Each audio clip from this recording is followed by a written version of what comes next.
لا ما كان هاتي ونن نمين درتو كين أما وان ويقد يفهم وده ما نما نرد لقي هذا ilmaan kiyyaati ija qabadhuun jeenaan ilmaan sagaliitiin namni duratti ergamte feesbuukiin kiyyaa fi miciyyooti yaa walitti hidhaadha miciyyooti taniin barana kanatti hidhamte ergamte miciyyoon tiyya boochee haadha tiyya dhooyte maaliin harkaa itteen ummaatiyya abbaan keessan duruun guyyaa si dura natti himee asuma dhaabbadhaa itteen ijoollee walitti dhuftee dubbii laal seenaa ilmaan keetiin boochisanaan jajaalle ibsaan ilmaan kee akka zalaalan boona ati abbaa afooshaati Ameerikaa keessatti abbaa qabeenyaa lakkoofsaan nama 10 gal lakkoofsaan Ameerikaa keessa jirta laal nuu sirra dalagee 50 nuu kanne 20 jedhan 40 malee naan jajaalle ibsaan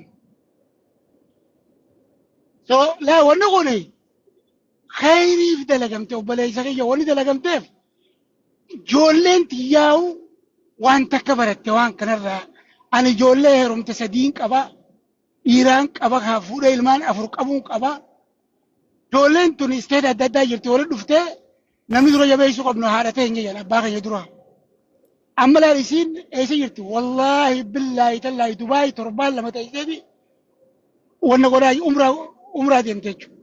Abdi.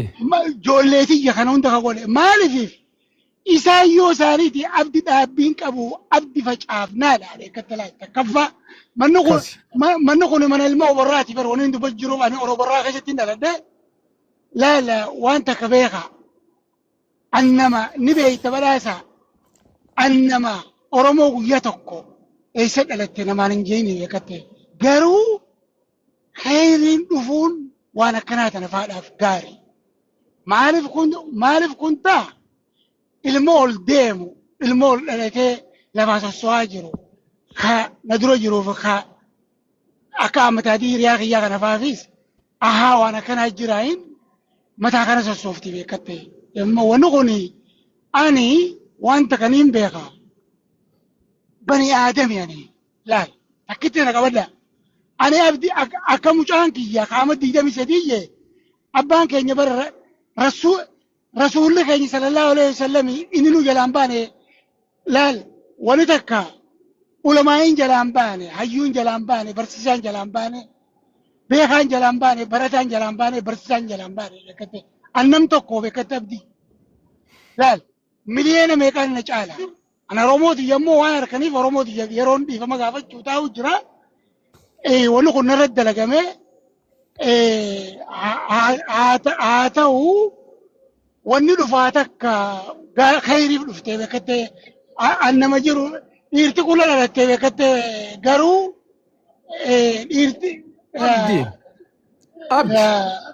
abdi keenya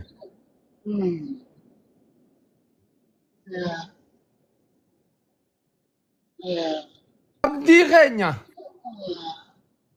abdi keenya akkaawunti tana jijjiiryan wallaahi hin jijjiiruun jeen abdi tana wallaahi nama hedduun abdi keenya baas jeen akkaawunti tana hin baas maaliif hin baas ifin jijjiira abdi keenya na dhaggeeffadhu takka dubbadhu amataa dhiifama ilma adeera kiyyaa waan takka qofa na caqasi laal ati ilma dhiiraati takka akkaawuntii keetii sin jijjiirtu takka waan haaraya uumama ilma namaatiin alaatan ati fiddees takka illee nuu hin jirtu ulamaa'ota sheekota kitaaba beekan qeessota waa meeqa beekan gara amantiitiin hunda isaaniitu wannitu waan uumaa waan ilmi namaa takka gartee abbaan fedhe gatantaree abbaan fedhe akka fedhe ta'uu danda'u akka fedhees nama godhuu danda'u tanaaf waan takka kanaaf jettee xiqqollee laalifimamin keenya arraasi boruus keenya arraas keenya guyyaa qiyaamallee keenyaati.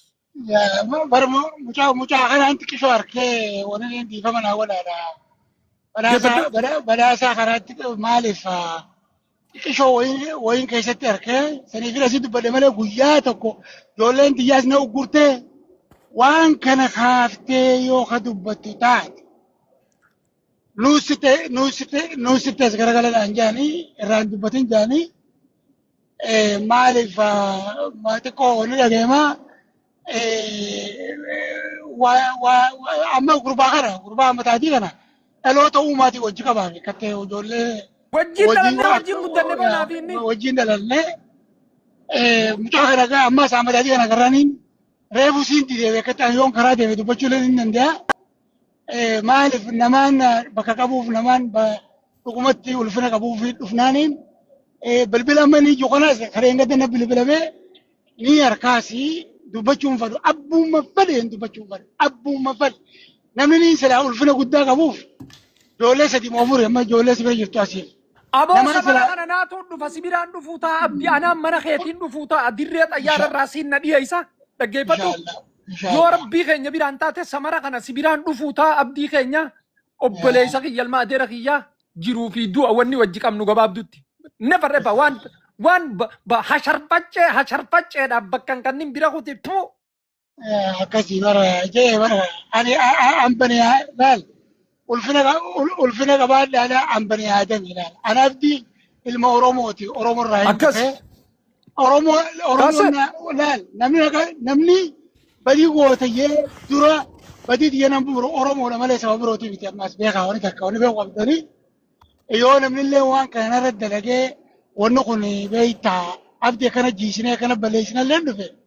Ana immoo dirqama Oromoo dhiifama qaba. Aboo nama rabbiin mataa ol qabee ilmi namaa jiisuu hin danda'u. Rabbii ol si qabee rabbi qofaa si jiisa kasii ol qabe. Namni si hin jiisu si guddisa malee. Laal mee waan kana waraabadha wallaahi waraabbiin qaba jaallee ibsaa waan naan jedhe. Seenaa galma ilmaan kee akka boonii si godha naan jedhe. Wallaahi billaahi tallaahi.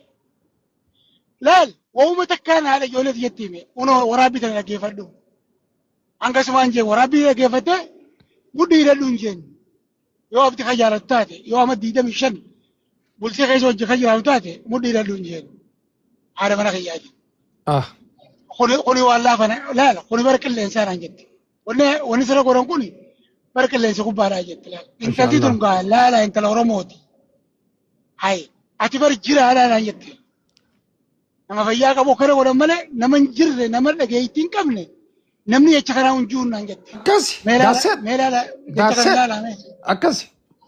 Baasaniifuu ani taate yeroof usuun sabboonummaa usuun ulfina sabaati usuunoo caliinsa kun waa hedduu qabaa beekatte namni kun haa dhiichisu xiqqoo haa quufu wanta kaa harkina haa harkanii annama tokkootu keessaan barreesse. Jecha tokko naan jaan jechi bareedaan naan jaan maali namoonni hojii guddatee baga ol baateen dubbateen naan jaan.